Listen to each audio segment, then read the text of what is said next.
Assalamualaikum Milanisti, bagaimana kabarnya? Semoga baik-baik aja ya. Kunjungi website kita di maksimalmilan.blogspot.com. Jangan lupa subscribe dan nyalakan lonceng notifikasi untuk terus mendapatkan berita terbaru seputar AC Milan, khusus Milanisti.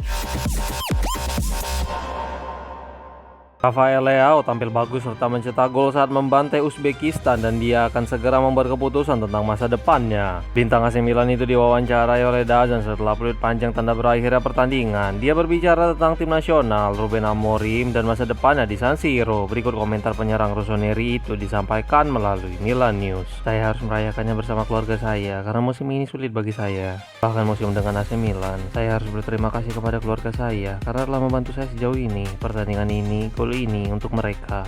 Ini adalah banyak pekerjaan dengan pelatih pribadi saya, rekan satu tim saya. Saya harus berterima kasih kepada pelatih karena telah menaruh kepercayaannya kepada saya sampai sekarang. Karena Portugal memiliki banyak pemain kuat, jadi saya sangat senang berada di sini. Saya harus melakukannya dengan diri saya sendiri, bukan untuk orang lain. Untuk rekan satu tim saya, pelatih saya senang karena saya membantu tim dan mendapatkan menit bermain itu penting. Saat ini, saya harus fokus pada Piala Dunia. Apa yang saya tahu tentang Amorim adalah bahwa dia sangat bagus. Dia melakukannya dengan baik di Portugal. Hal-hal tidak berjalan sesuai keinginannya di United, tetapi dia masih pelatih yang hebat. Saya akan memutuskan seperti apa masa depan saya setelah Piala Dunia, ungkapnya.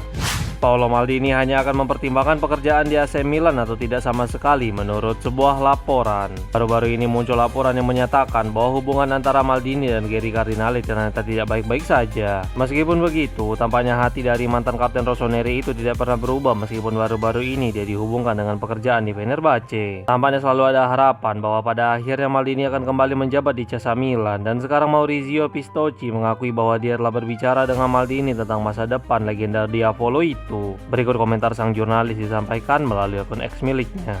Beberapa hari yang lalu saya bertemu Paolo Maldini, dan karena beberapa foto bersama dengan kandidat presiden Fenerbahce telah dipublikasikan, saya bertanya kepadanya apakah dia sudah membeli rumah di Bosporus. Tanggapannya tegas dengan berkata, "Jangan bercanda, entah saya kembali ke Milan dengan persyaratan saya atau tidak sama sekali. Akankah dia berubah pikiran?" Tulisnya.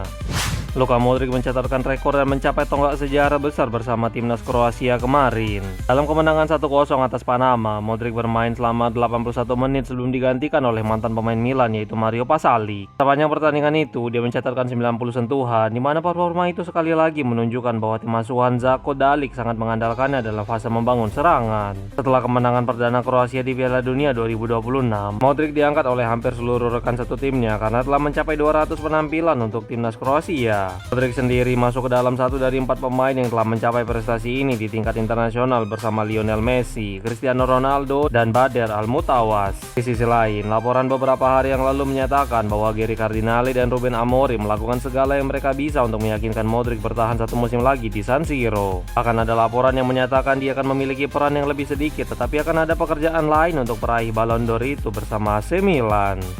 Darwin Núñez bisa menjadi pilihan baru striker Ruben Amorim di AC Milan menurut sebuah laporan. Milan Vibes melaporkan bahwa Amorim menginginkan penyerang tengah baru, dan mengejutkannya nama penyerang Al Hilal yaitu Núñez muncul sebagai kandidat. Saat ini sudah ada beberapa kontak antara Milan dan pemain di Piala Dunia, dan salah satunya adalah Núñez yang tampaknya akan meninggalkan tim Arab Saudi itu. Bersama Al Hilal, Núñez menandatangani kontrak pada musim panas lalu dengan biaya transfer sekitar 50 juta euro ditambah bonus. Kemudian sang pemain menerima gaji sebesar 24 juta euro per tahun. Nominal gaji itu jelas luar biasa jauh dari jangkauan tim Italia manapun, meskipun dalam beberapa waktu terakhir beberapa tim coba mendekatinya. Ada dua skenario yang bisa membuat transfer ini dapat terjadi. Pertama, transfer dapat dilakukan jika biaya penembusannya bisa dikurangi dan Rafael Leao pada akhirnya meninggalkan klub. Kedua, kesepakatan pinjaman, di mana tim Saudi itu juga akan berkontribusi untuk membayar gaji besar Núñez. Kemudian ada satu hal lagi yang dapat membantu merealisasikan transfer ini adalah keinginan besar dari Núñez untuk bergabung ke Italia. Pemain Uruguay itu juga telah mengungkapkan kekecewaannya kepada rombongan karena tidak bisa pindah ke Napoli pada musim panas lalu.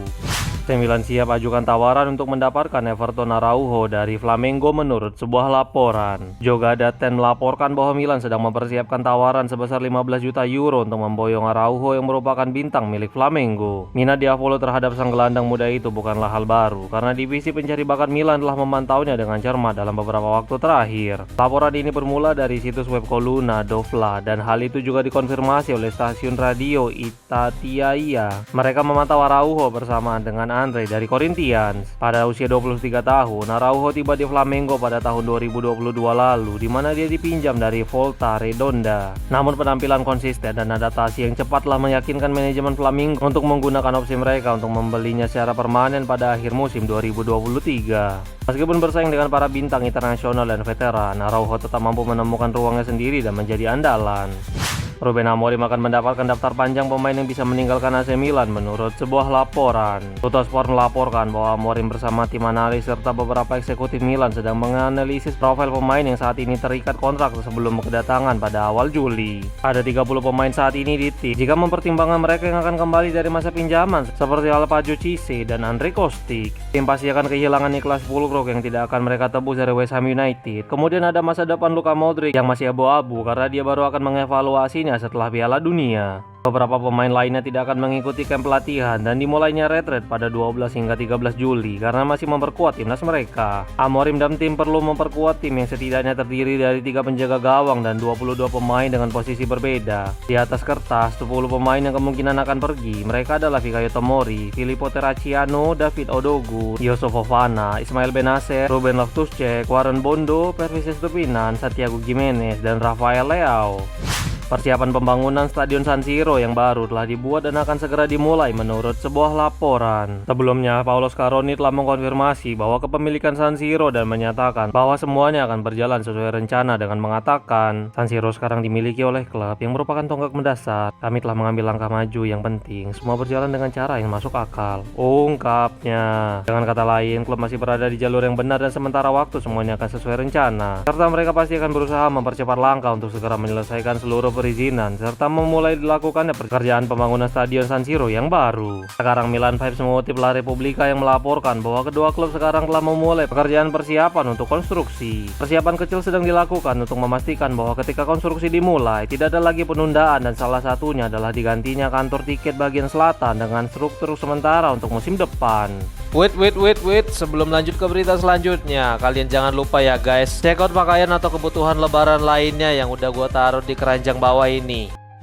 Nicolas Jackson kembali dikaitkan dengan AC Milan dan ini bisa menjadi waktu yang tepat untuknya menurut sebuah laporan. Milanis mengutip Corriere dello Sport yang melaporkan bahwa tahun ini akhirnya bisa menjadi waktu yang tepat bagi Jackson untuk bergabung dengan Milan. Jackson hampir bergabung dengan Milan lebih dari 1 kali di masa lalu dan bahkan dia dipantau serius oleh Diavolo sejak masih bermain bagi Villarreal. Musim panas lalu dia tersedia di pasar dan siap meninggalkan London dengan status pinjaman. Milan pun mencoba untuk mengajukan tawaran tetapi biayanya terlalu tinggi sehingga dia berlabuh ke Bayern Munchen. Namun di Jerman, dia justru hanya menjadi pilihan kedua karena Harry Kane adalah pilihan utama bagi Vincent Kompany. Sekarang Bayern telah memutuskan untuk tidak menebusnya sehingga dia akan kembali ke Chelsea, tetapi tampaknya sudah tidak ada lagi tempat untuk Jackson lagi di sana dan dia bisa pergi sekali lagi. Striker Senegal itu masih terikat kontrak hingga 2033, tetapi dia bisa kembali menjadi profil yang tepat bagi Ruben Amorim di San Siro.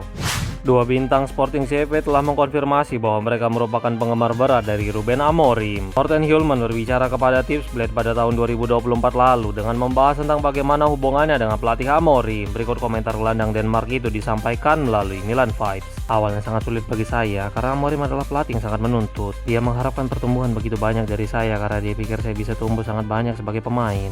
Dia benar-benar membantu saya tumbuh dalam banyak hal dan jelas berkontribusi untuk meningkatkan level saya secara signifikan sebagai pemain. Saya jamin dia sangat membantu saya. Dia juga luar biasa siap secara teknis. Dia yang terbaik. Ungkapnya. Hjulmand bukanlah satu-satunya karena Francisco Trincao juga berbicara hal yang senada tentang mantan pelatihnya di Sporting itu. Berikut komentar beberapa gelandang Portugal itu disampaikan melalui Milan Vibes. Ruben Amorim selalu memiliki kepercayaan yang sangat besar pada saya. Dia selalu percaya pada kemampuan saya dan selalu mendesak saya untuk melakukan hal yang sama. Saya tahu kualitas saya dan tahu itu hanya masalah waktu sebelum saya meledak. Gonçalves mengatakan Amorim adalah pelatih yang tidak tertahankan, tetapi dia mengatakan itu karena manajer ingin juara dengan cara apapun dan karena itu sangat ngotot. Tapi kami membuat pengorbanan dan dia mendorong kami secara maksimal sehingga kami tidak pernah terdemoralisasi dan dapat mencapai semua hasil yang ingin kami capai. Ungkapnya.